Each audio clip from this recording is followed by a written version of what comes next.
Super 16, it's the cream of the crop. College football time of year, don't stop. You're adding this guy. Just another go dome with the courage, heart, skill, and will. Bringing you the best 16. Serving up a plate for the football fiends. Breaking the best 16 college teams. Football fans, it's the show of your dreams. Ain't no bias, Chris Zorich breaking truth. Traded in the golden helmet in the past for a suit. With the tape, never lies, college ball, he's a stoop. Ranking the top 16, not the top 32. I don't mean to cut you off like a Zorich jersey, but you ain't really grinding unless the jersey dirty. Hit the running back like a Mack truck behind the 30-yard line. It's game time, my team riding off the sideline. You look at Chris like this with a fact checklist. Going over college teams like a busy scientist. Steve streaking from his head like in his playing days. Super 16 polls on the show straight away. It's the FBS, the best of the best. From the ACC to the SEC, Pac-12, Big 10, Mountain West, Sun Belt, and the Big 12. Open your eyelids, who the best like the clock? Super 16 is the cream of the crop. College football time of year, don't stop. With Christopher Zorich, just another go dome with the courage, heart, skill, and will. Bringing you the best 16. Serving up a plate for the football fiends. Breaking the best 16 college teams. Football fans, it's the show of your dreams.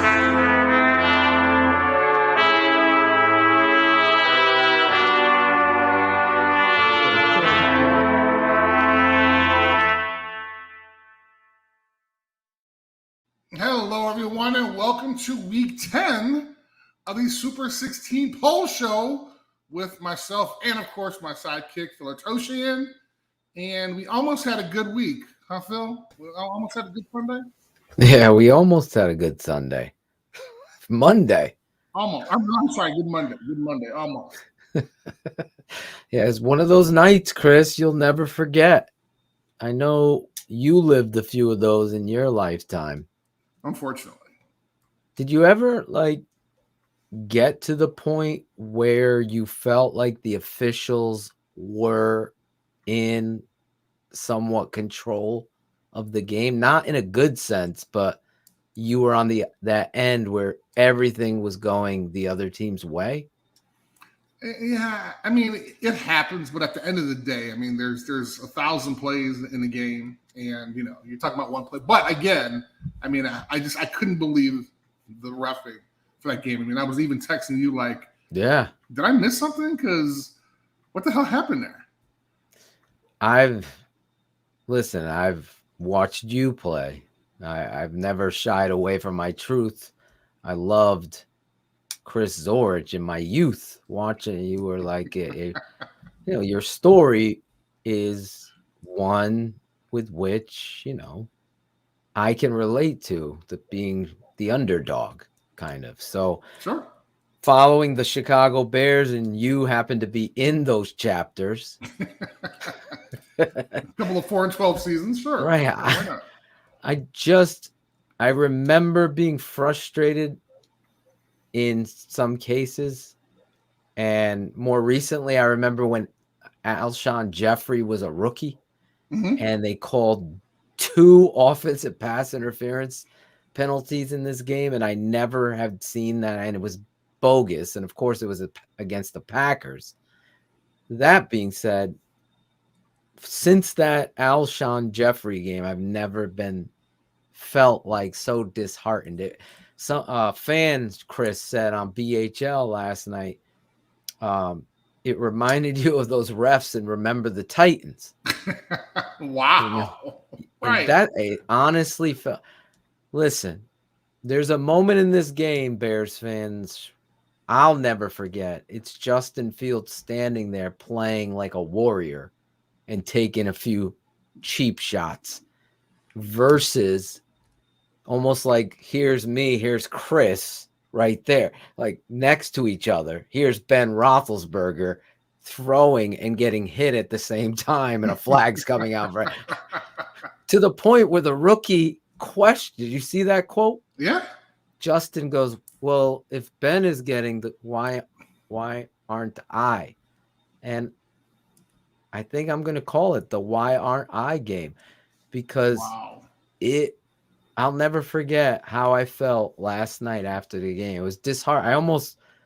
Some people were like, you look like you were going to cry. And I was like, I almost It's not like a cry sad, Chris. Right. It's It's like just one all of the the frustration, like, yes. like, why? Why? Like, why? Like, the integrity of the football for me and you. I know we have not talked about this, but I know I could speak for you too. It felt worse than a loss. Sure. You know, the refs made it that. And I think the NFL and their ignorance made it even worse because you know what, Chris? They're saying, oh, well. Right. And there's nothing worse than an oh, well. Right. If you've ever been on the end of the oh, well, the other Right, guy's like, oh, well. Slap right, on like, him. you know, Hey, not I've that done this bad, before. you know. It's not that bad. Right. Tomlin's like, oh, I agree with the call. Exactly. Of course you did.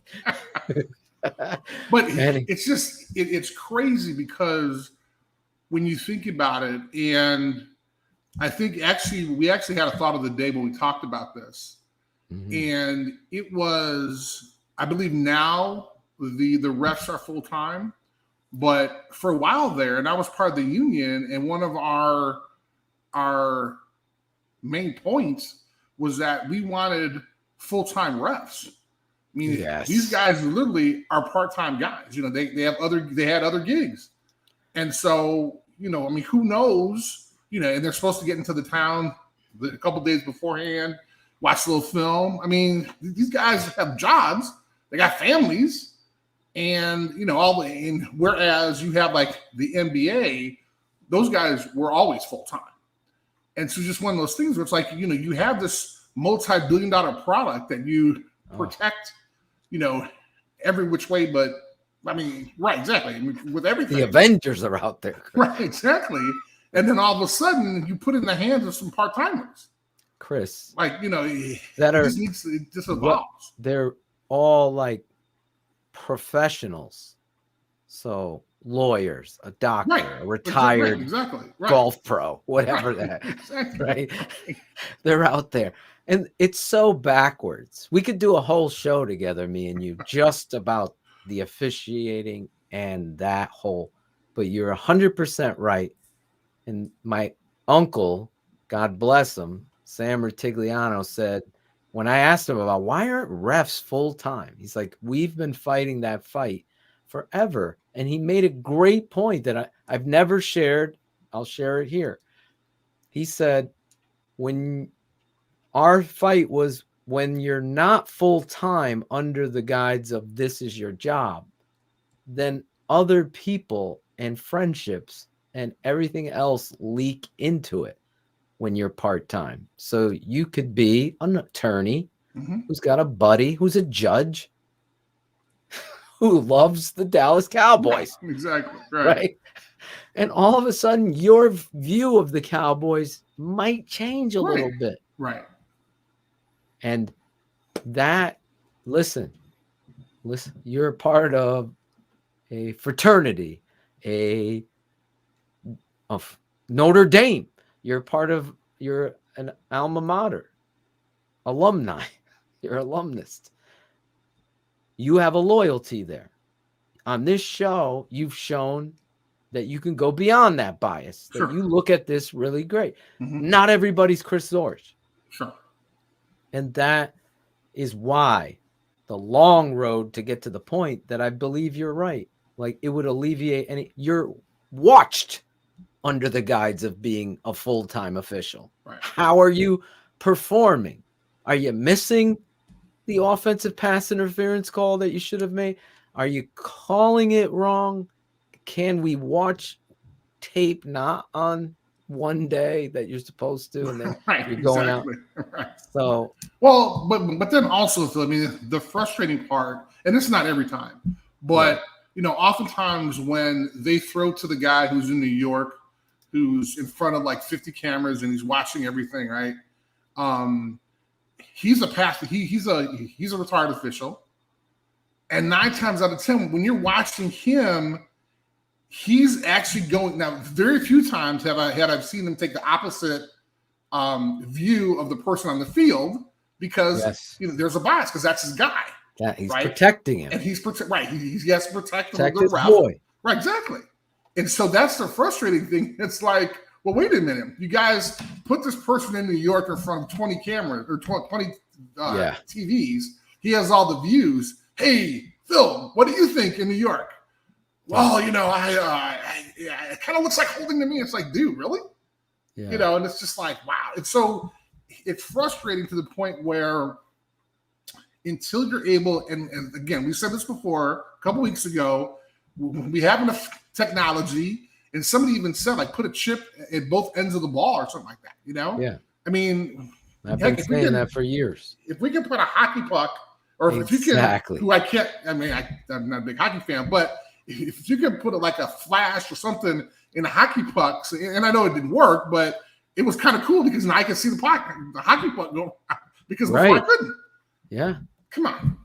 Something to be done. You bring up the hockey puck, they put a chip in there. So once it crosses that red line in the net, the buzzer goes. They've incorporated the technology. Well, I was talking about that old school technology with the head. No, I know what you're talking about. Thing where the red light, so you could follow and track that puck that's going. I think that lasted like a year, or like half a year or something like that. I'm like, that's too confusing. Get out of here. Looks like Aaron Rodgers and the Green Bay Packers. We got a bit of breaking news. What's that? Bradley Wendling is calling him Aaron Fraudgers. They get an $18,000 fine for their lie. Oh, 18. Okay. All right, he does. So that's Aaron gets 18. We were just talking about this. The Owells versus. There you go. This is an Owell. And then the Packers get a $300,000 fine.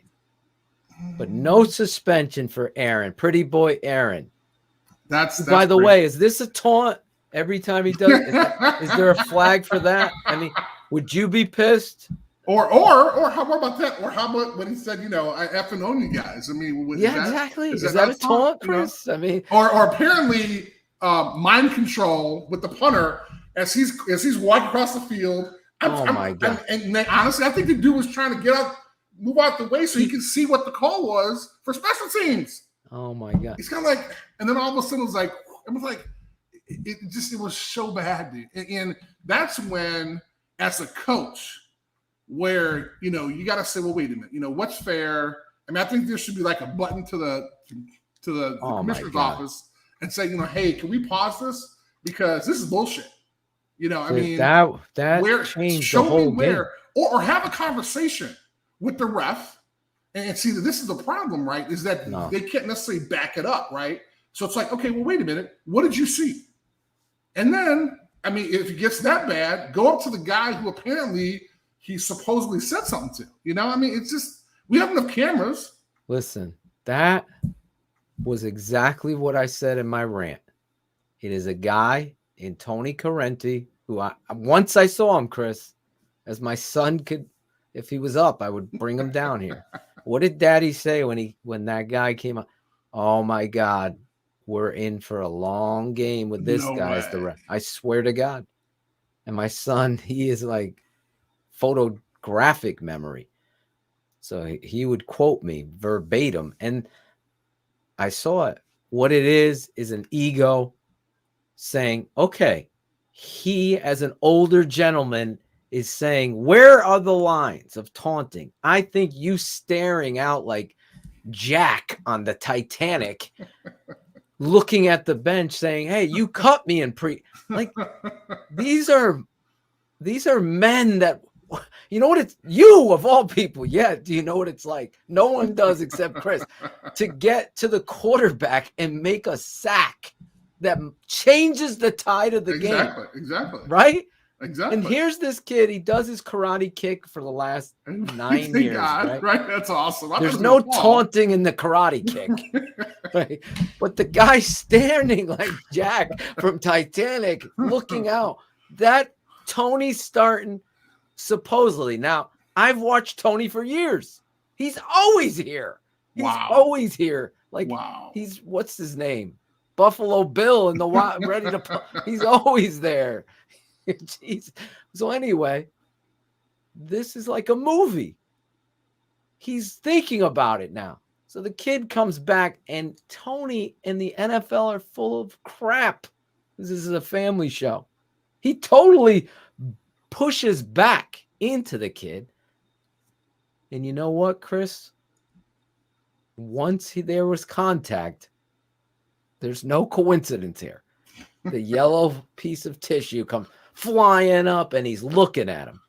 So if Jack from the Titanic's your taunt, Right. you throw the flag right then and there. Right. That's the NFL. I'm play a doctor on TV, but I'm gonna make sure that my doctorate is saying it's laws of humanity. Issue, penalty. Just like the ref. Issue with Ben. Oh, you hit him too hard. Penalty. Justin knocked 3 seconds late, hitting the helmet, hitting the back, falling down, laying there like no flag. So I can't make this up if I even tried, but every week we do it here on the Super 16 Pole Show. With Chris Zorich. We open up the show. Transition. Yes, we open up the show. Chris brings me in under his wing. What was that? Did you ever know? Who was that? Who was that? You're about to break that down. Bette Midler, the whole bunch Bette Midler. Hey, man. Yes. Zorich for the win. Bette Midler. I'm under his shadow. He is my hero tonight. He is breaking down his top 16. We always open. What happened with the Bears? Every week, this guy calls upon me. I got to step up in the pocket and deliver. And tonight, I think you helped me, Chris. You were the doctor. You gave me a little therapy because I didn't think we'd be able to laugh about this. And I'm sure tomorrow I'll be back to being angry about it. But tonight, you did a great job bringing me out of the doldrums.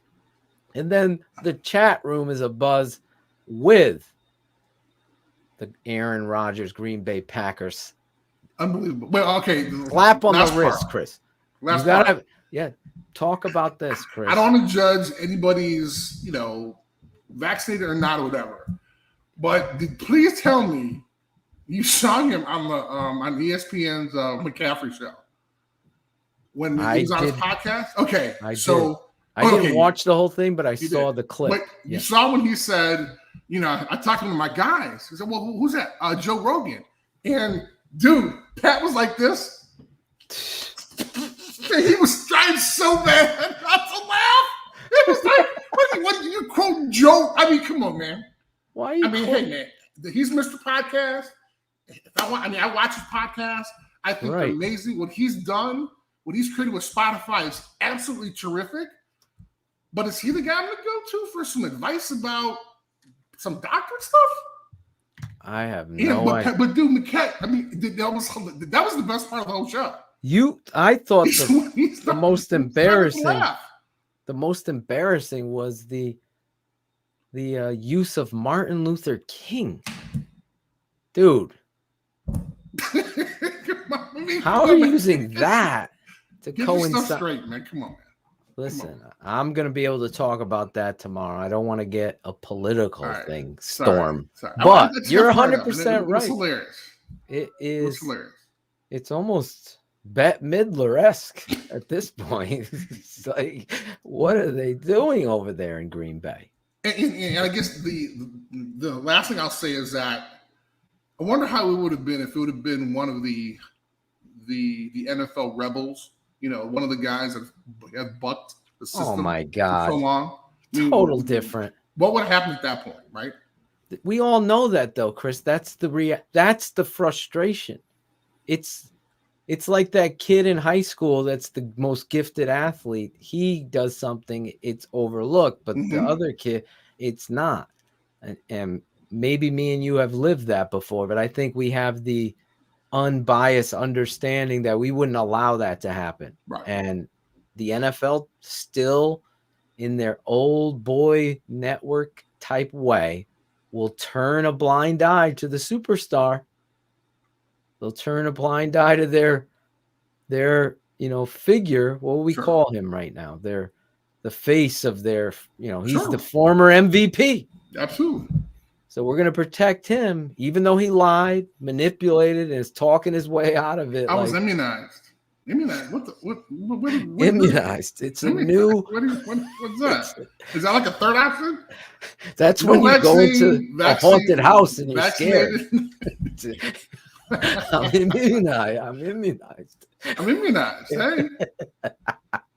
We come up with this right on the go. It was worth the conversation, though. Yes, it is. And I guess it's like a soap opera, Chris. Yes, it is. The NFL, the Bears, the Packers. As the world turns, as the NFL turns. Can you see that on the screen? It says that. Yes. I don't know why. I'm texting the Shane folks may have lost it. So only on TTNL Facebook, there's an issue, and I'm trying to fix it. We're having trouble streaming. This may be an issue on Facebook's end. That's very true, because that's what it says. Had like a big old blackout this morning, this morning, and it was crazy. You were telling me. Yes, and of course, like at Comcast, I'm like, really, is it going to happen again? I mean, after I have like the 100-foot cord and the 100-foot cord is it plugged in tonight? Of course, come on, man. That's how I roll now. It's in the basement with my dogs, and I got a strong. If I would show you, you would die laughing. Like literally, it's connected to. I had to do the same shit. I have my 112-foot gold T whatever the fuck cable. You got a gold one now. Nice. Yeah, I had a gold. I had to upgrade to the gold. I'm selling it if anybody's interested. It's like 11 cents. Let's look at last week's poll, Chris. How about that? All right. Last week. Yes, and the Ole Miss. Auburn was in there. A lot of these teams didn't do too well. At Notre Dame, they had Michigan, Baylor, Oklahoma State at 10, Texas A&M at 9, Wake Forest, the exciting, wonderful team this year, number 8, Michigan State, Oregon at 6, Cincinnati, Oklahoma, Ohio State, 2, Alabama, and 1, Georgia. It's going to be an exciting week this week, man, because it's just there were some games, man. I'm gonna pull you in. They're hilarious. Mainly Cincinnati, but dude, I cannot wait to talk about Cincinnati. All right, so let's talk about number 16. Number 16? Yes. Are you talking about this team? Number 16, BYU. Oh, we are going to have a blast today. I could tell already. So these guys return, considering they had some issues. They're out for a couple weeks. Return after beating Idaho State. Again, one of those have to win. Obviously, they will win those games. But again, let's remember BYU. They were independent, and so a lot of these games they've been all over the board, right? So you would think that their next game at Georgia Southern. You would think that would be a bye game for a big school like BYU, but they have to travel all over the country because they're not in a conference. So that's the interesting thing. The offense gained over 1,000 yards, which is a good thing. They just need to keep on rolling, and they'll have a chance to go to hopefully a good bowl game. They travel well, so folks will like them. So they have to impress their eventual Big 12 brothers. So that's the reason why they're actually doing so well. So let's move to number 15. Number 15, Iowa. Now you might say, Chris, they were actually at 14 last week. How did they drop one? Well, they played Northwestern, and the score was 17-12. I want to say enough said. But, Phil, I know we've been talking about Iowa all year long. So Iowa.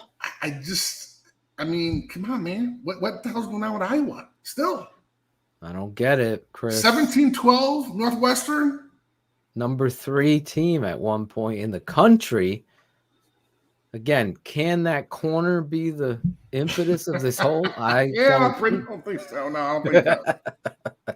So, yeah, the struggles continue, I believe, because if you take the running game away from Iowa, it forces them to throw the football where this quarterback has been erratic. Now, I believe they switched to another quarterback last week.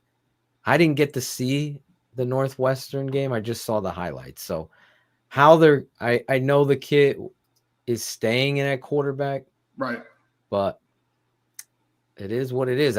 Iowa just continues to disappoint in those big, dominant moments. I know you take a lot of heat, especially from Shane, about your Notre Dame team and yada, yada, yada. But say what you want. Notre Dame has had to step up in those moments. Iowa always finds a way to lose to a team that they shouldn't lose to. And that's been since Hayden Fry. I think he was the last coach really to push them across, get them to where they needed to go. Wow.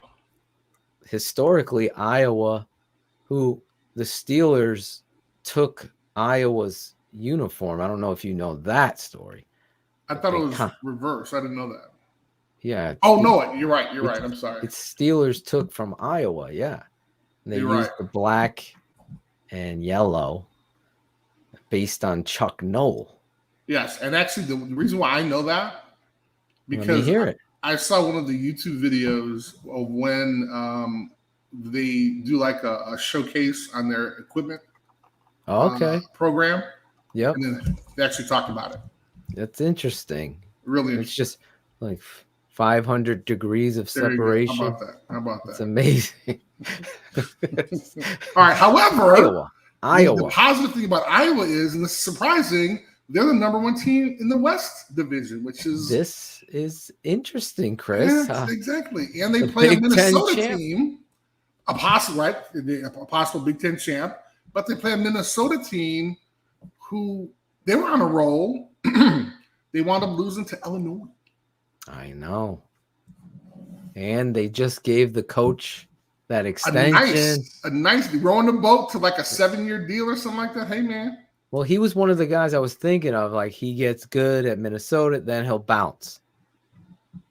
Speaking of that, did you see Deion Sanders is interviewing for TCU? That's interesting. I did not see that. So apparently he's like the leader in the clubhouse to get that job. Okay, that's really interesting. But go ahead. But there he is starting to build HBCU back up. And we talked about this last week. And now you're going to turn around and go for the money? See, this is what happens, right? This is the oh well. This is the oh well. Exactly what it's the other oh well. Oh well. Oh well. Hey, your son committed to Jackson State. Right. Oh well. I'm going to TCU. He can come to TCU. That's what he's gonna say. Get in the portal. I got the whole team get in the portal. Come on, guys. He's gonna be portal this way. He's gonna do that Deion dance down TCU. But it's an attraction of a Division I program. You called it. Well, but also, I also lived it though, because I was fortunate enough to be a Division I athletic director at a school that was just having some real challenges. Mm-hmm. And I know I went into it, and this is at Chicago State.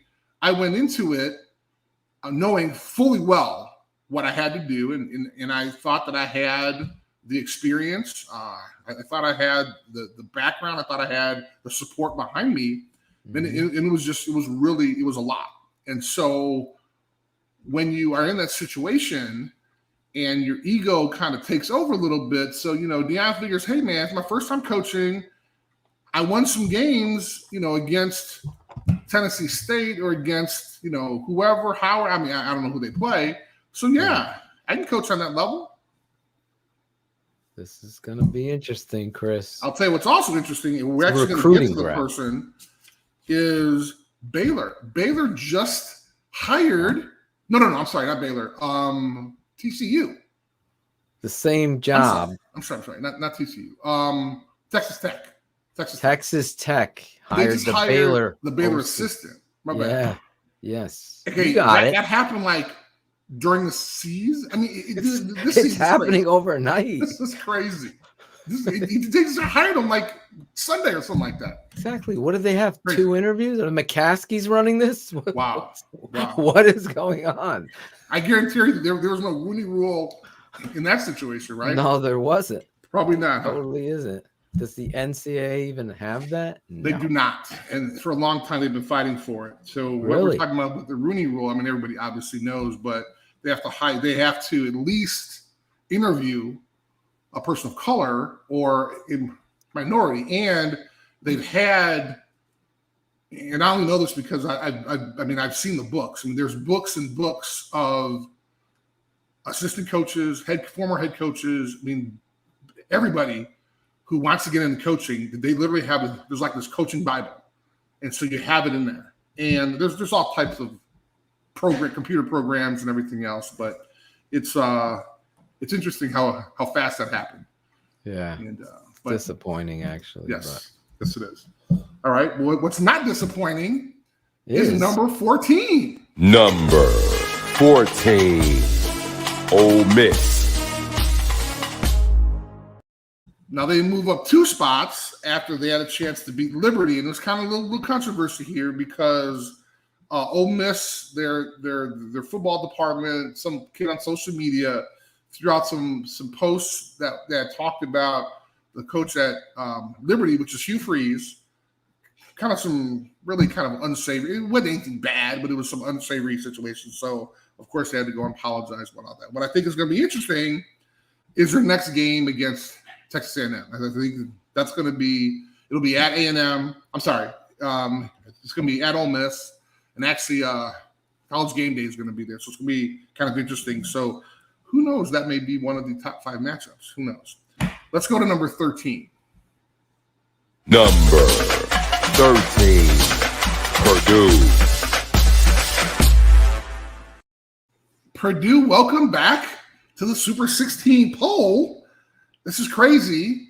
However, I'm not sure how long it's going to last, but they're currently at 13, and a whole bunch of people give me a lot of crap because I told a couple of my buddies, and I was even texting Phil. I was like, dude, I got to rank these guys. Why do I have to rank them? Because even though they're 6-3, but here's the thing. Look at the teams that beat them. So you jump in here. Notre Dame, 27-13. Minnesota, 2013, Wisconsin, 2013. So they're not like getting whooped.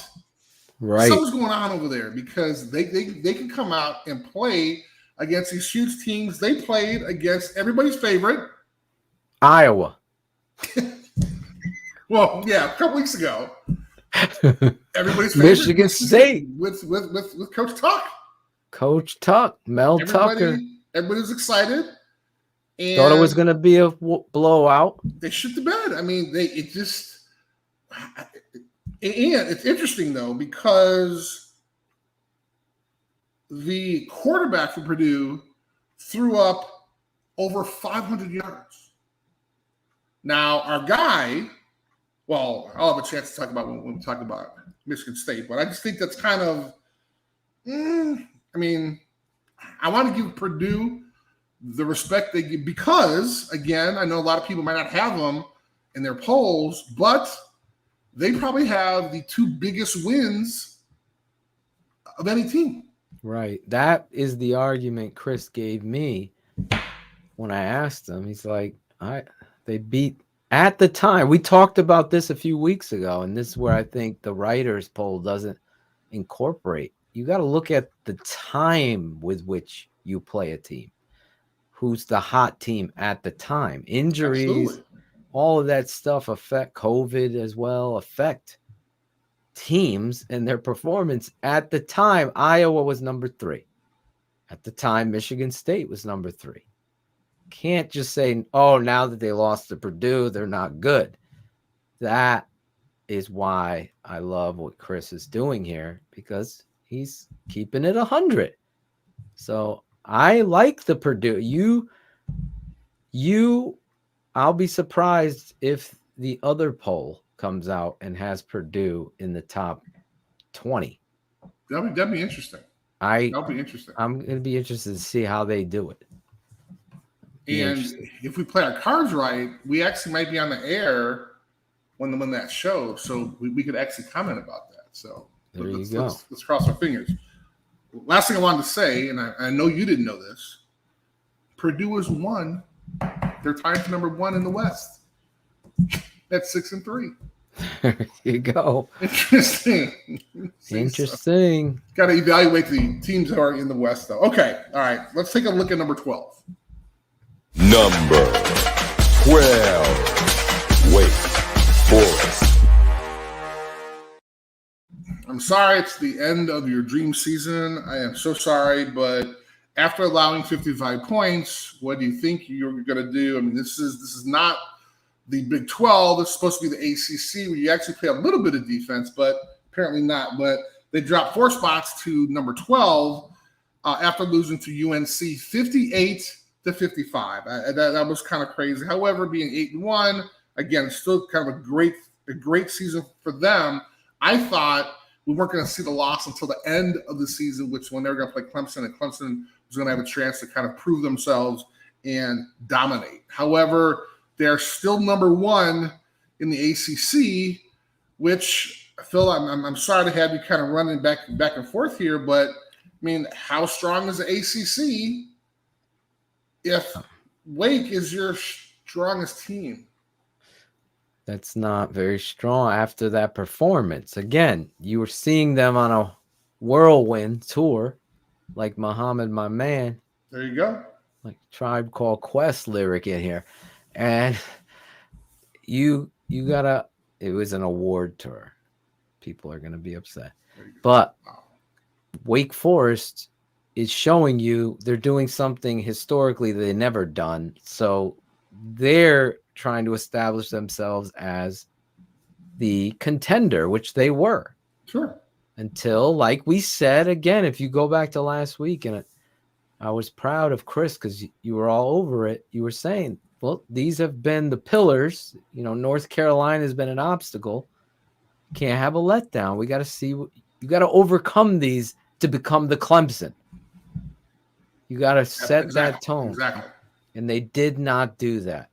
They did not do that this past Saturday.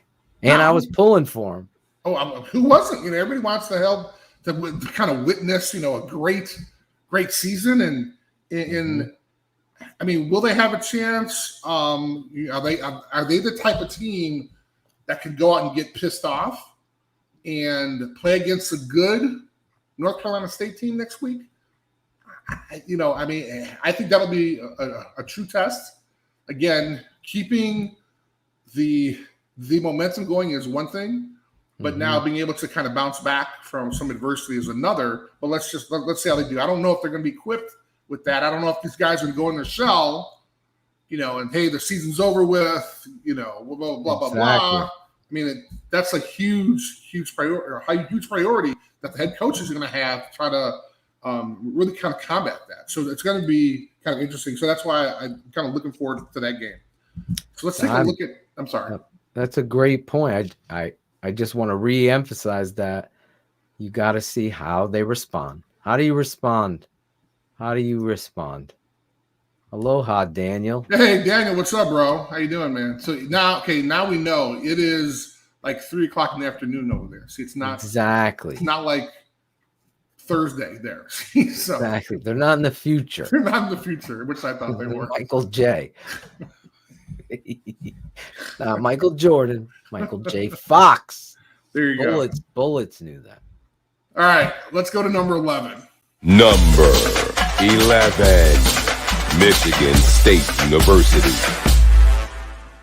All right, everybody. This is everybody's exciting team. Phil, I know we talked about him. This was top 3, top 2, possibly top Heisman. I mean, this was kind of, you can go on and on and on. These guys dropped 4 spots to number 11. Now, interestingly, if people my boys gave me a hard time.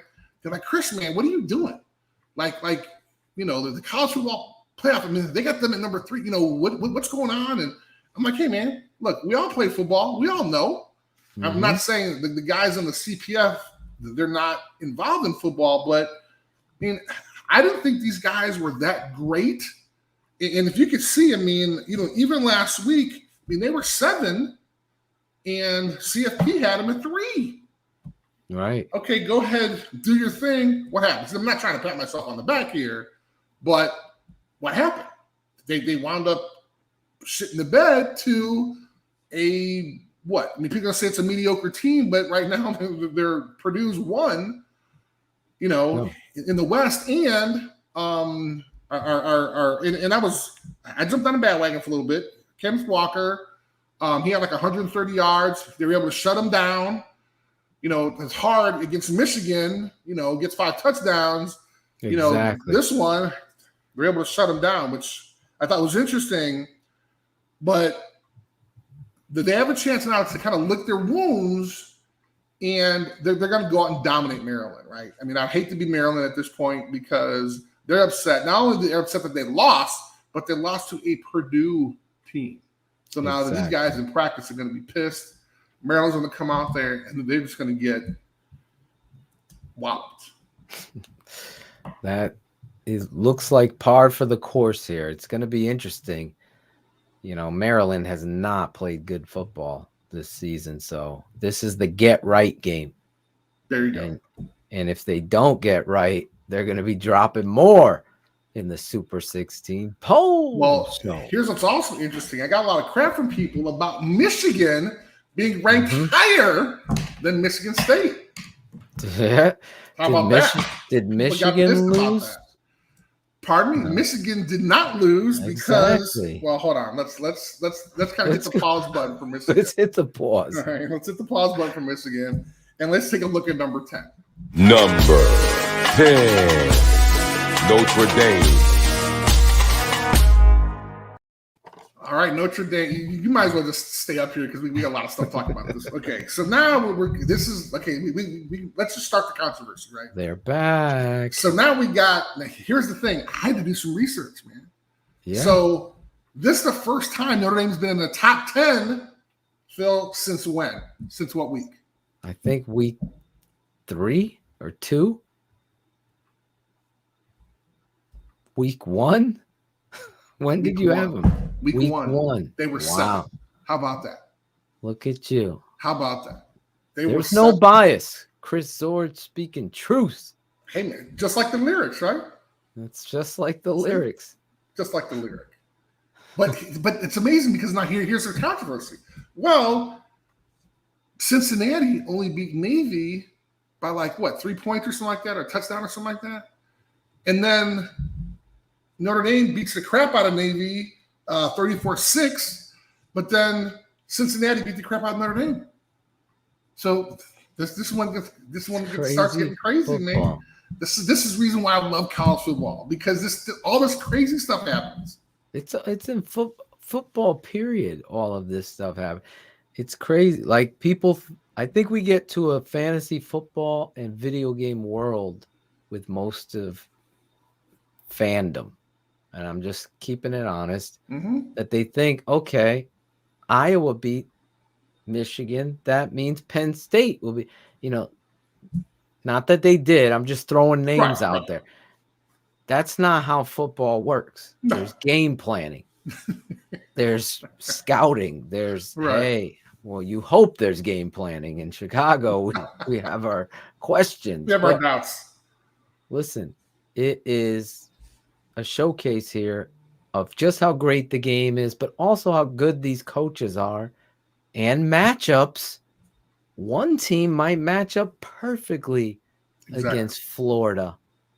The next team playing Florida, even though they're ranked 12 in the Super 16, they might look like they don't even belong. That is why this football game is the greatest game right there. One of the most important things. I agree 1,000%, and it's just it's frustrating though, because as a ND fan, you want to do well all the time, right? And there's going to be situations.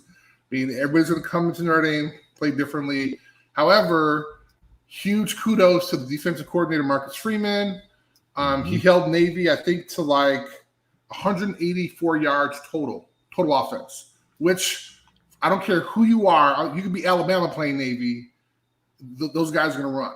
And exactly. They are going to get some yards, and Notre Dame was able to kind of shut them down. And our guy, Jack Cohen, who's the quarterback that everybody hates for Notre Dame, I don't know why. Threw up like 270 yards, so he had a good game. I'm really interested to kind of see where the CFP is going to put Notre Dame, because at this point, they're starting to close them in. Last week they were at where did they have? They had them at 7. So it's going to be interesting to kind of see where they have them, and some teams before the number 7 have fallen. So I'm kind of interested to kind of see that where comes on at 9, right? Yes, it does. 8 your time. Yes, it does. That's why I'm looking at the clock over there. So that there's actually I got it going on right now. ESPN's in back. You cannot see it, but they're you can give us updates. They're playing a hoops game, which I think is exciting because it's Kansas against Michigan State. And right now, this is basketball started? Yes, it is, man. Hey, man, this is how they do it. So this kind of pissed me off a little bit. But in order to get enough exposure during the second week, and this happens since the CFP started, the second week is when they actually go a little later, because they do it in between the 2 big games. So there's these 2 huge games, two huge basketball games they got going on. So that's kind of these real games, like they're the real college football games, college basketball games. Yes, this sir. is kicked off the start of the season, and wow, with good teams. Like Duke is gonna play. Like I said, Kansas, Michigan State going on now. So this is actually going to be going to see Purdue, North Carolina. And here in Connecticut. See, there you go. Watch out. Greg Braggs is flying out with me. Oh, nice. Look at you, man. You're like the world traveler. I'm here. I'm going. No, I'm driving him. You're having experiences that the rest of us are not. Okay.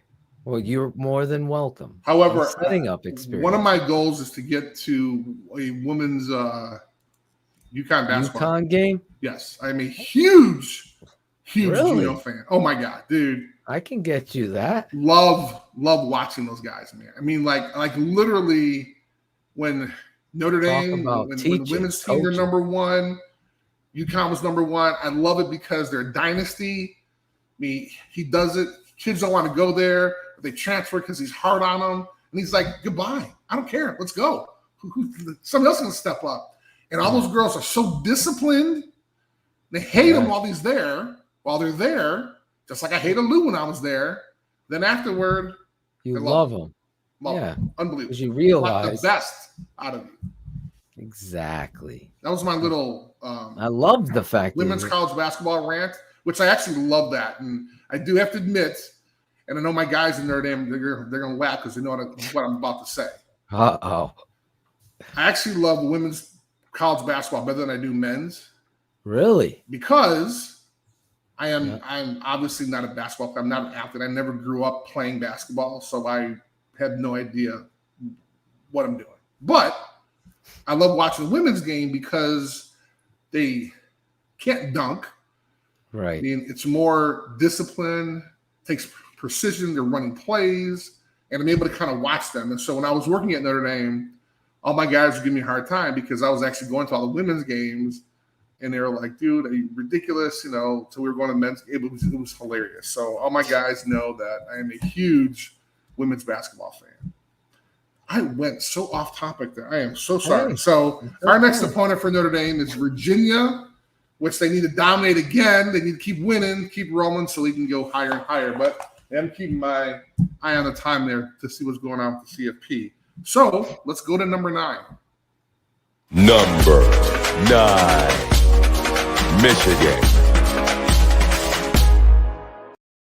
And Phil, you need to stand for this one too, because again, a little bit more controversy. There we go. Waiting for that one. Because people ask, Chris, why is Michigan ranked higher than Michigan State when Michigan State beat Michigan. And all I have to do is there's a small school in West Lafayette called Purdue. Purdue. Which Michigan did not lose to. An unranked team. They actually beat the unranked team they played, which is also from Indiana, but that's a whole different story. So how do you justify Michigan not being – so, again, I'm so curious to find out where Michigan State is on there for the CFP. Yes. On the CFP. Because, I mean, think about For this. those wondering what that acronym is, it's the College Football Playoff Committee. Correct. Or the College Football Playoffs. That's their poll. And they became the god of polling and ranking, right? So everybody has their own polls. Like we got Super 16, everything else. And as soon as these guys come on the scene, bam, they just drop the gauntlet. You know, trying it's like, okay, hey, take we're over. Guys. Well, and they can because they're the Biggie Smalls of polls, I'll tell you. Yes, because they walk in and say, this is now they're the Suge Knight of polls, right? They walk in and say, this is ours. So this is ours. Y'all got what you got. This is ours. So that's the reason why we all kind of bow down to the CFP. But much respect, but again, I can't wait to see what's going on with them. So, so they have Penn State, which I'm a little nervous about now, right? Because it's going to be at Penn State. We talked about this before, and I'm sure they're going to. In this, they may hate another going whiteout. to Penn State. I hate it, but if they have another whiteout, this is going to be their third whiteout, which I would assume they would do it for. They have to a highly ranked team. Come on, right? God. Especially with Harbaugh, he's like, you know, it's almost like Saban coming to town. Exactly. Like, he carries that energy. Of course. And I think, you know, when I talk, so many people ask me, who do you want instead of Nagy? And I always lead with Harbaugh because that kind of energy, that kind of personality that's kind of bigger than the team, he like takes ownership and pressure. That's what Ditka did for his Bears. And I think that's the way the Bears have to go. But that's what's going to happen, I believe. Whiteout at Penn State this week. And that's going to be a great game. I wonder if it's on Chris's top 5 games this week. I just wonder. Let's wonder. Let's see if that is. Who knows? All right. Let's take a look at number 8. Number 8, Oklahoma State. Okay, folks. This is another one, a real exciting one, because they have a chance to kind of win it all, right? So let's talk about a couple of things here. So they smashed West Virginia, they're kind of okay, but the Oklahoma State's defense had 8 sacks. They were rolling, and West Virginia didn't get 100 yards until the fourth quarter. So their defense was playing well. They could actually win out. So this is the frustrating part about it. The next 2 opponents, TCU, then Texas Tech. Well, TCU doesn't have a coach right now. Texas Tech just hired their coach like literally 48 hours ago. So technically they do not have a coach. This guy's from Baylor, and the agreement's probably going to be, hey, I got to finish my responsibilities up to Baylor. I'll come recruit, do some stuff. But that's kind of the way it's probably going to work out. So these guys are going to win their next 2 games. Again, no coach. Now, what's their last game? Well, you know what it is. Bedlam. Oklahoma. So now, Oklahoma State, you know what that's going to happen. Oklahoma's ranked high. Oklahoma State's in the top 10. Folks, it's going to be a huge game. So that's exciting. Now, the sad thing about it, again, is the next 2 games probably won't mean a lot. But, again, they have to win those games because even though they don't have coaches, they have to win them in order to get to the promised land. And I think they will because the head coach there is a mullet, and he's not playing around. So let's go to number 7. The other number 7. Number 7, Cincinnati. Okay, I'm going to make you jump in here, Phil, because I thought I got scared because I thought I messed something up. No, I was trying to fix the streaming issue. If you were trying to watch it on the Tape Never Lies Network's Facebook page, it's telling me to remove it and then re-add it, which I just did. Oh, okay. So hopefully it's back up there if you're trying to watch it there. That being said, that's why I was scrolling down so fast to get back to I'm sorry. the drop. It's okay. This is what happens when you have a producer that does everything. Cincinnati. But I want you in here because Uh-oh. Do you have here's any? the thing. Dude, this game, man, this is the reason why I lost all faith in Cincinnati. So I don't know if you had a chance to watch the game. I watched it. It was redonkulous. They should have lost. I couldn't believe There's it. no way. Now, how about this? The quarterback for Tulsa, he got to feel like, I mean, he's probably not going to go to class probably the rest of the year. He may have some issues because he's probably going to get some death threats because he had a chance to win it. And hey man, at that point, you just go in. Oh my God. Go in the end zone, right? So again, kid's 20, 21 years old, young kid. It's hard, right? I mean, I can't blame the kid, but I kind of blame the kid because they could have took down this program that is kind of clawing at the CFP kind of rankings there. So it's definitely I definitely want to see where the CFP is going to put these guys because that shouldn't happen. And then they had another chance, and I can't fault the running back here. You're a running back, man. You want to score, you can put that ball out, boom, boom, boom, boom, and fumbles away. I mean, you're trying to do what you can. Big man fumbling. It was close. What'd you think of the call? The fumble? Yeah. Did you think it was? Yeah. Did he cross the goal line, or was it a good call fumble? I mean, I thought it was a fumble. Okay, that's all. I thought it was a fumble too. Again, when you're talking about teams being that close, and wait, hold on. Tulsa's 3-5, bro. Come on, you gotta be kidding me. How are you almost losing? Now, see, and here's another thing, right? So this is what I found out. The year we won the national championship, we had a couple of lucky bounces. A couple. Not a lot, a couple. You always have to. Cincinnati's had a lot of luck, man. And we never had 2 in one game like they did, right? The quarterback decides to slide and the dude fumbles in the end zone, right? So I think their luck may be running out, man. That's a sign for Zorich. I'm just saying. You heard it here first. I'm just saying. The luck may be running out. Luck may be running out in Cincinnati. And the coach was talking smack. Yes, I forgot about that. Also, the Cincinnati defense gave almost 100 yards rushing to a 3-5 Tulsa team. Man, what's going on? But here's my theory. Okay, it's not Tulsa, it's Cincinnati. These are the teams that are in the AAC. And these are the first times I'm watching them, right? Because I'm watching, Big 12, I'm watching all these other conferences. I don't watch a lot of AAC stuff, but now obviously I am now. We'll see what's going on with Cincinnati. But here's what's going on, right? They're not fooling us.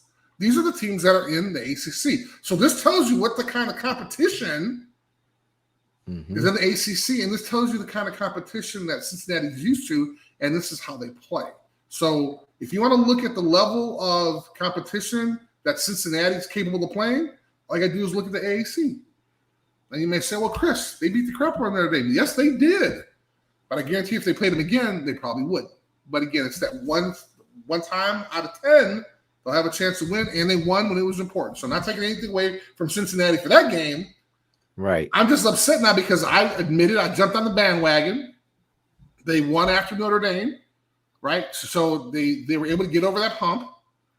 It's just now when they're supposed to be putting 60 points up like they were doing against UCF or 50 points against UCF. Now they're putting up – now they're almost losing the game.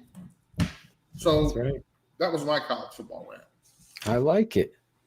And you're right. Again, If you were wrong, I would debate you. I would hope so. But And that I agree with. they're playing next week or Saturday. They're playing a 2-7 USF team. So 2-7.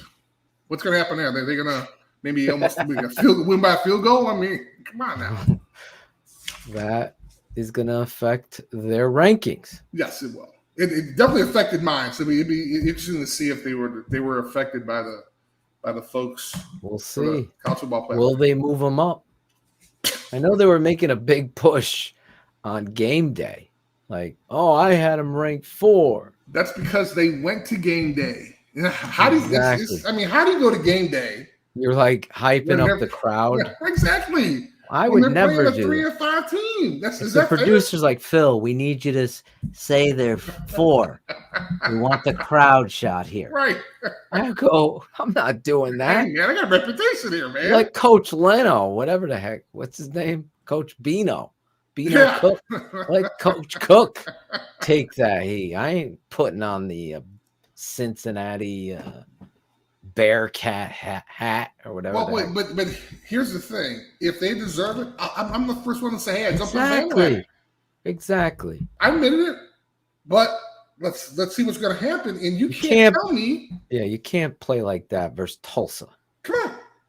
So what are they supposed to do against Oklahoma? What are they supposed to do against the Georgia? Now, people, oh well, Chris, you don't remember last year they played Georgia bowl game and they won. Okay, half the guys were drafted in the NFL for Georgia, so they didn't even play in that game. So exactly. Okay, and we said this at the top. Can't do that. It has to go at the time. Yes. It's like when I had Mac Jones ranked as my number 2 quarterback in this draft. What? Alabama quarterbacks stink. That's not how you do it. It's not how you do it. How does Alcorn State quarterbacks, how are they doing? Bingo. There you go. Well, Steve McNair was pretty good. No, you don't draft them. None of them has made it.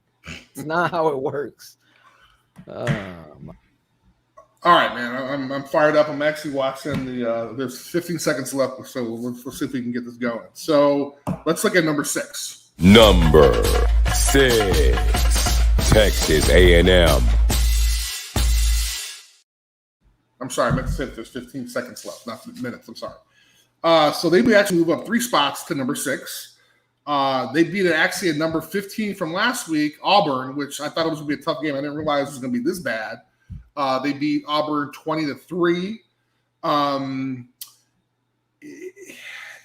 They had those 2 losses, and I think it's Arkansas, some other team, but again, I mean, their claim to fame this year is that Alabama win, which was 41-38. So they're going to play in number 14 Ole Miss, which I think there's going to be a lot is going to be riding on this game. So let's take a look at number 5.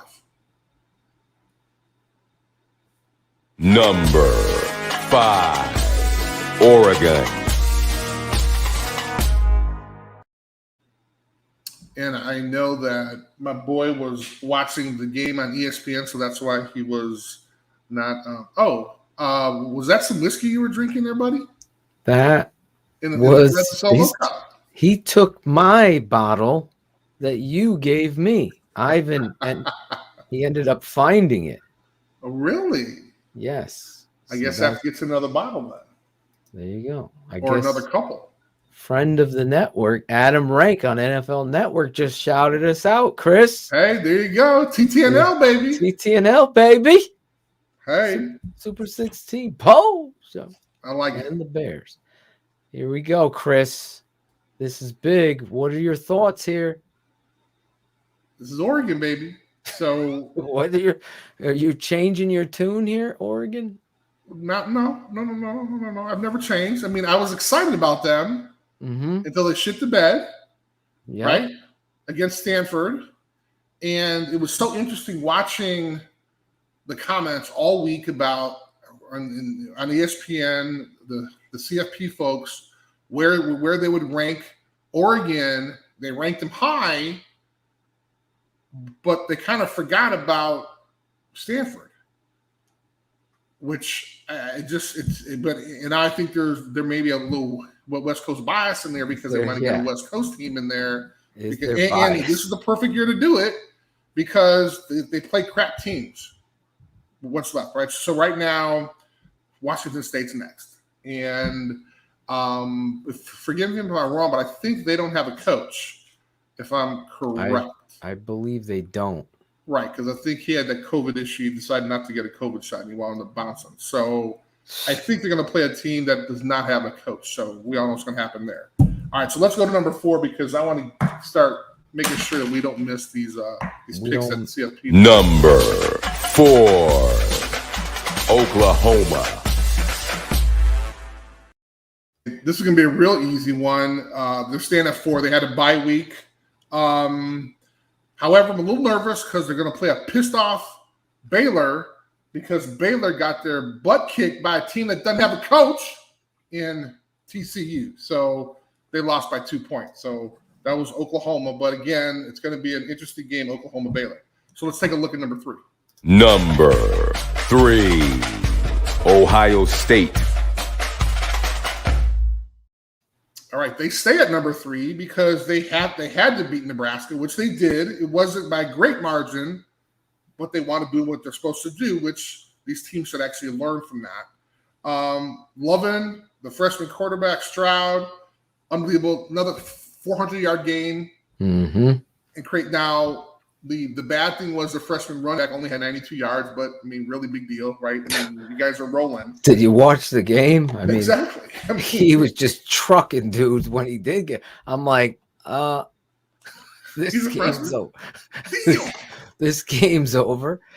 I thought there was going to be a moment there that there was going to be a game, and then all of a sudden, that tailback just said no.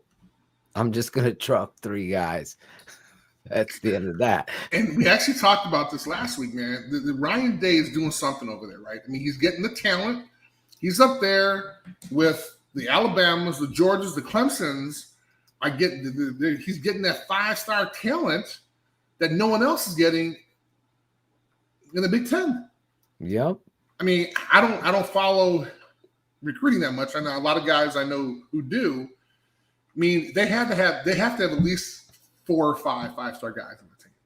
Oh, absolutely. I mean, because there's no way you could bounce back the way they did. And you know how hard I've been on Ohio State, man, because I think they can do it. And after that loss, they drop, and all of a sudden we saw it.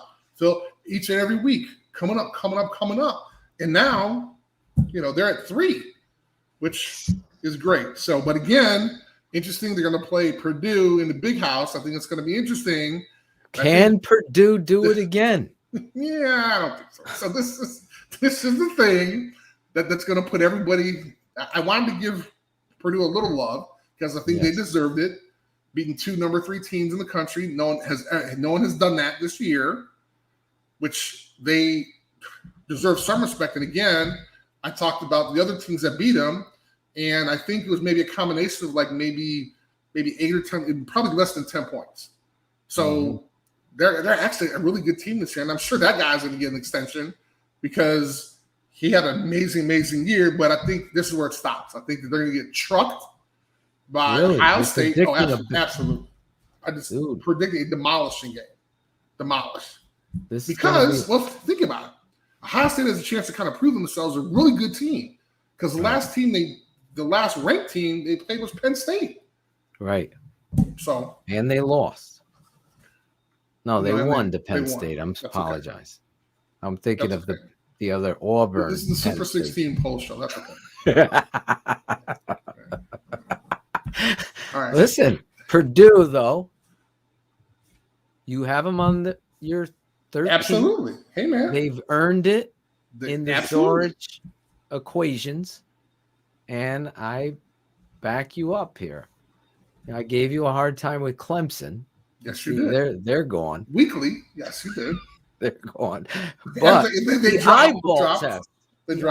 Their eyeball test says Ohio State has everything to be making that push that you see. They're getting better every week.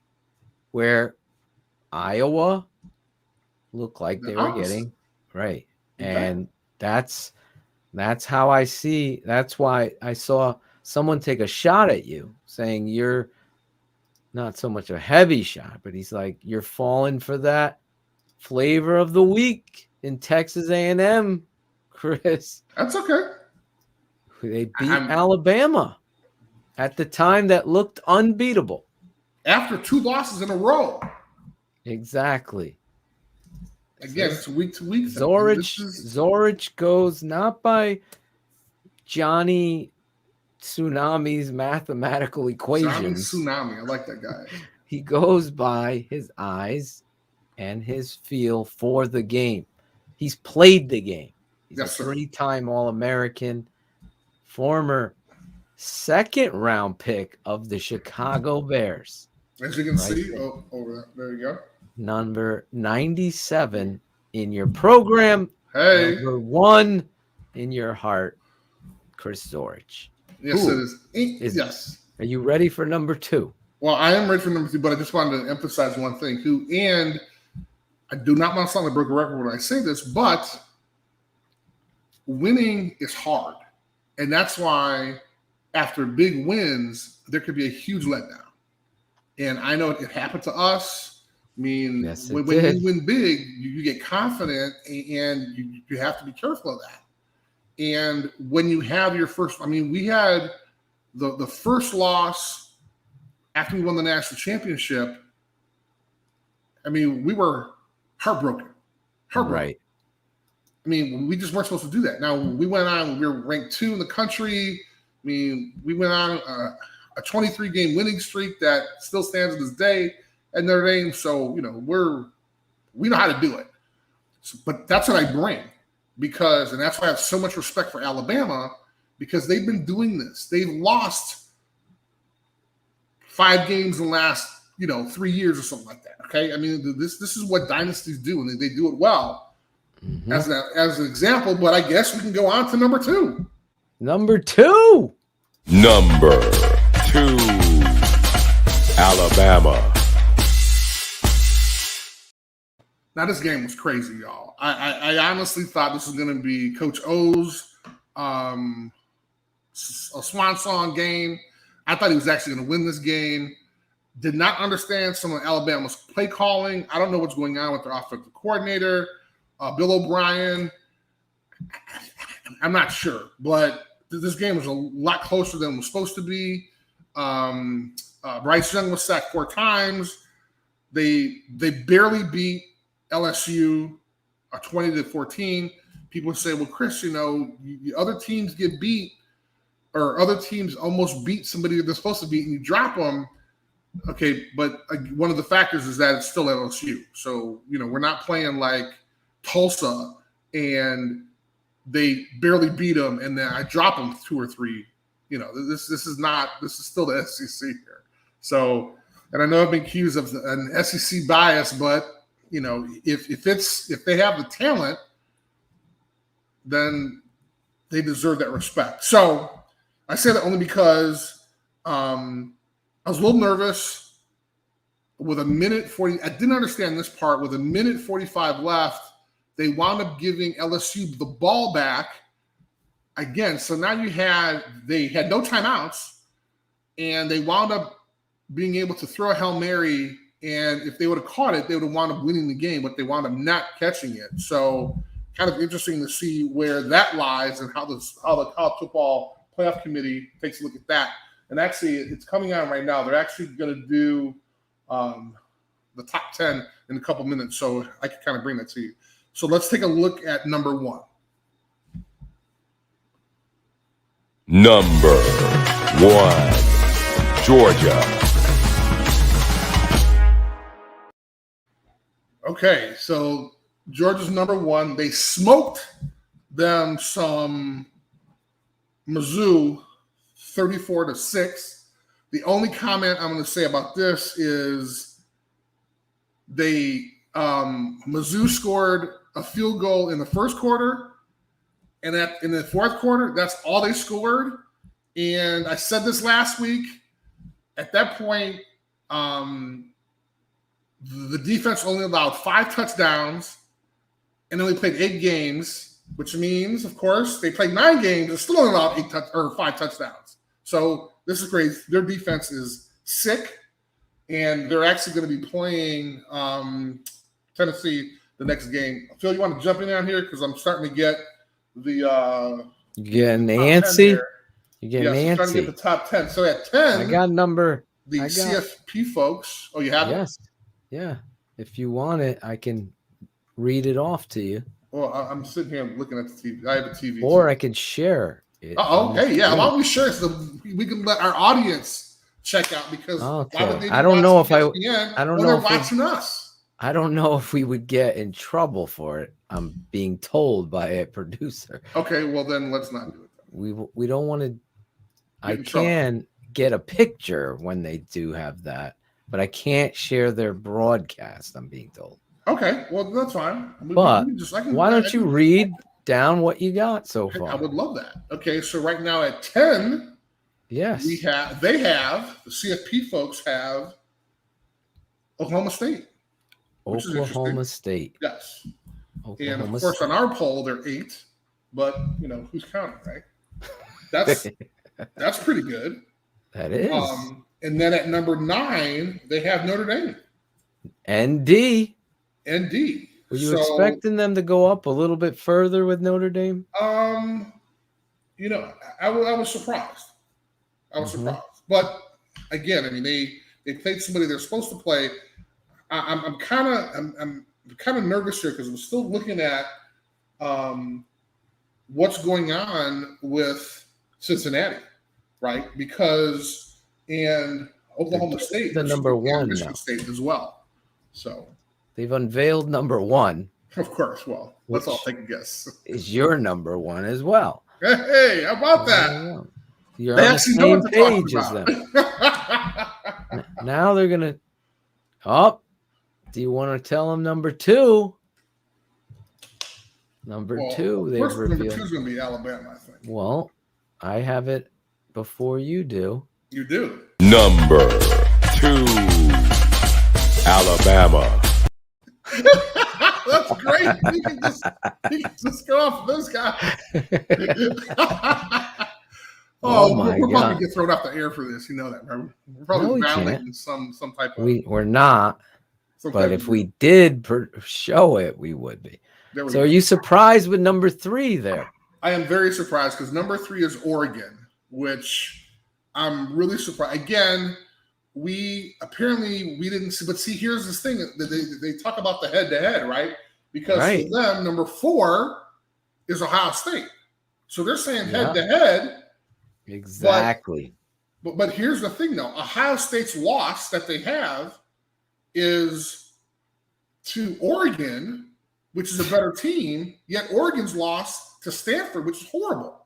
So explain that to me. So they're trying to make this look like Tony Corrente over here throwing a flag. Let's put them in front because head to head they beat them, even though they're not doing the Zorich eyeball, saying, "Hey, losing to Oregon, who's ranked 3 in your poll, is a hell of a lot better loss than losing to Stanford." And this is when you get nerds involved. Pardon me if I'm offending anyone on the CFP. That I'm with you, Chris. Ohio State, if that's your third choice, third or fourth, they got to be over Oregon. They do. I mean, and again, if we're going on, so again, they got the head-to-head, but if we're going on what Whoa. I know exactly. I can't wait to talk about that. What they're saying, I mean, is so then you're saying that the loss to, or I'm sorry, the The loss loss to Stanford's not as bad as is losing to you. I mean, to right, exactly. I mean, really, That totally contradicts. exactly, They're weighing, Chris, head to head as more. right. We're playing this like a boxing card now. Right. That's what But they did. if I was in the room, I'd raise my hand and say, "Guys, hold up here. Okay, let's look at Stanford. Stanford's not even ranked anywhere. You know, I mean, that's Exactly. So that's the the hardest loss in scale, they're also doing what I think is important, though, at the time. They're saying, well, at the time. right. So we're not in those rooms, but looking at these two, especially when you're looking at historically the two of them together, they have the common head-to-head. But your point, I think, wins the day, in my opinion, because, okay, we both have one loss. Our loss is to you. Your loss is to Stanford, who Bingo. isn't ranked. Bingo. And therefore, the scale should be tipped in the favor. But then they're like, well, we beat you.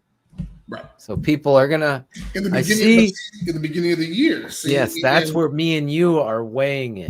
you can't tell me right now if those two teams play that the same result would happen. Well, But can we comment on the other ones? Because I'm about to get sick here. As a non-Notre Oregon alumnus, I think they would have issues with you. Here we go. Purdue and Iowa. Look at them. Well, I can't see it. Where are they? Where are they? 20 is Iowa, Purdue 19, Wisconsin. Hey, there you go. 18. There you go. 17 Auburn, 16 NC State. NC State has a big matchup this weekend, right? Yes, they do. So there you go. Against Wake, right? Yeah. Yes. Yep. How is Wake going to handle that 12 rank in the Super 16? Okay. I didn't see Wake's ranking on this. I missed it because I was over here. Are they still in the top 15 in the CFP poll? I didn't see it. You didn't see it either. Shoot. Of course, instead of scrolling it at the bottom, right. they're just going to talk to Gary Barta. Right, exactly. Which is fine, but Scroll. he needs to be explaining. So he needs to be Michigan State 7. Right. Michigan 6. Right. Cincy is 5. What? They were 6 last week. You cannot tell me. See, this is bullshit. They almost lose to Tulsa, and they move up a spot. How does that happen? And hopefully Gary Bart is talking about that right now, folks, because this is. If you love college football, you guys are watching this. This is where it's all about. It's all about.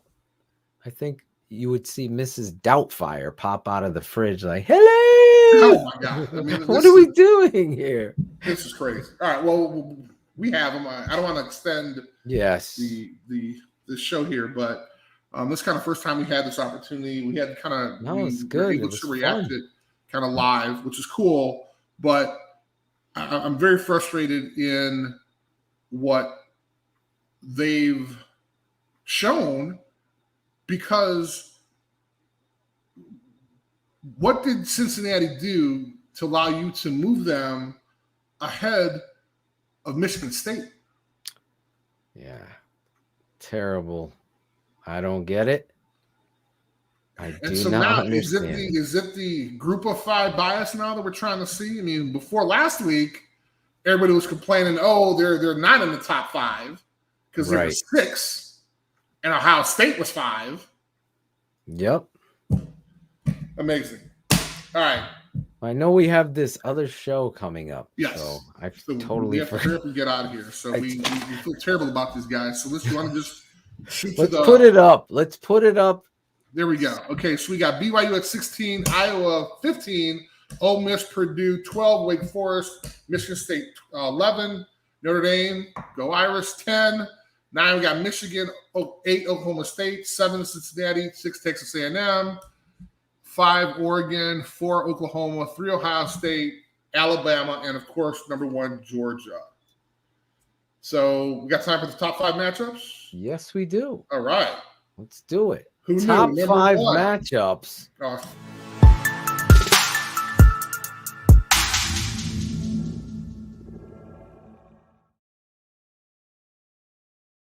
I was not following the script. I apologize. So at number 1, we have Oklahoma versus Baylor. big. It's going to be a huge game, huge game. So, of course, we had to talk about this before. Texas A&M at Ole Miss, another big game. And, of course, we talked about Michigan at Penn State, NC State at Wake Forest, and our last one that we talked about is going to be Purdue at Ohio State. Great list. Big games. Big games. It seems like every weekend. Last season, obviously with COVID, you felt like, this is not a great college football weekend. I felt like every weekend, especially with us doing the show, we are getting some great marquee matchups. Absolutely. And that's what this is all about. College football. Every week, this guy breaks down the teams in the land, the greatest 16 on the Super 16 poll show with Chris Zorich every Monday night. Tonight went Tuesday because the Bears were on, and obviously on TTNL, the Bears take priority. Yes, they do. But tonight, Christopher Zorich broke down his top 16, getting you ready. Chris, every week you do this here. We're coming up on the Thanksgiving top 6, or we'll probably do top 10. Okay, unless you can go 16. That's a lot of 16. Pressure. I'll give you 16 then if it's easier. Football. That's probably not easier. Might be football movies. And then tonight, Chris, your final thoughts every week.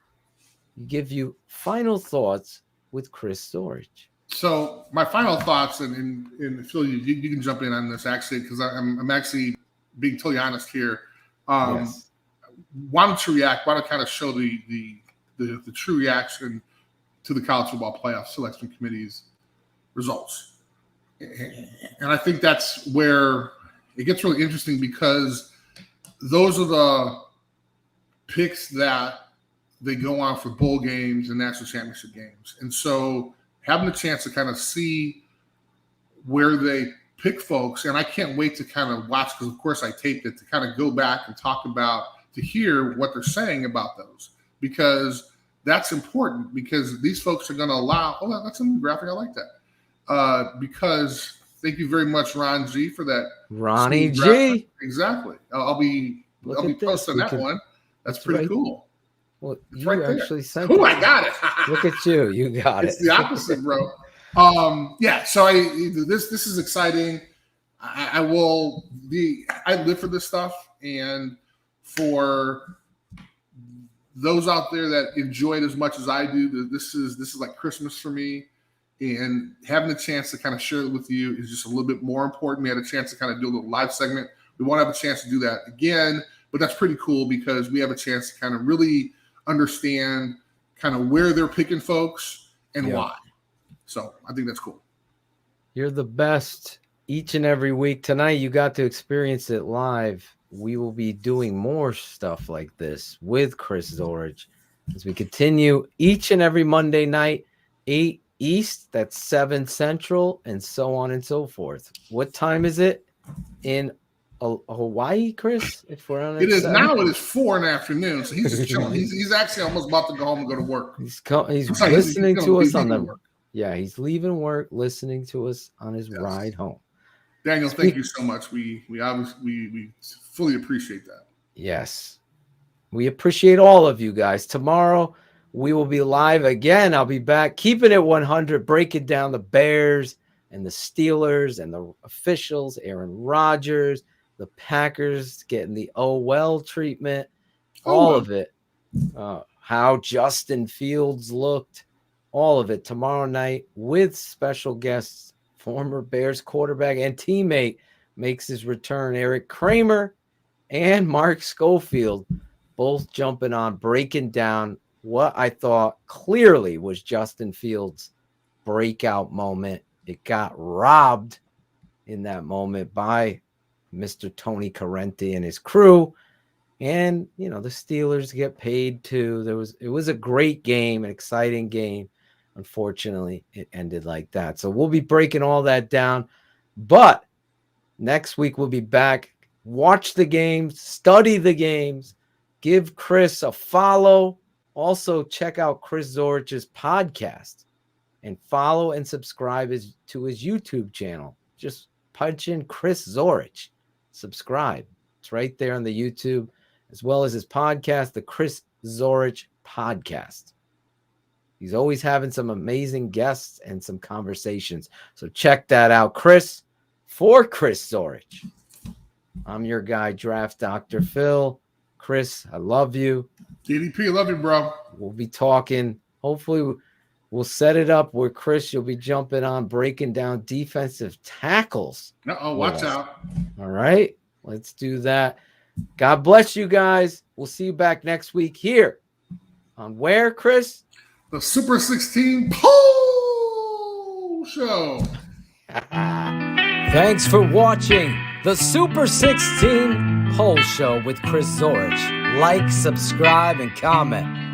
This has been a special presentation of the Tape Never Lies Network. Performance over politics.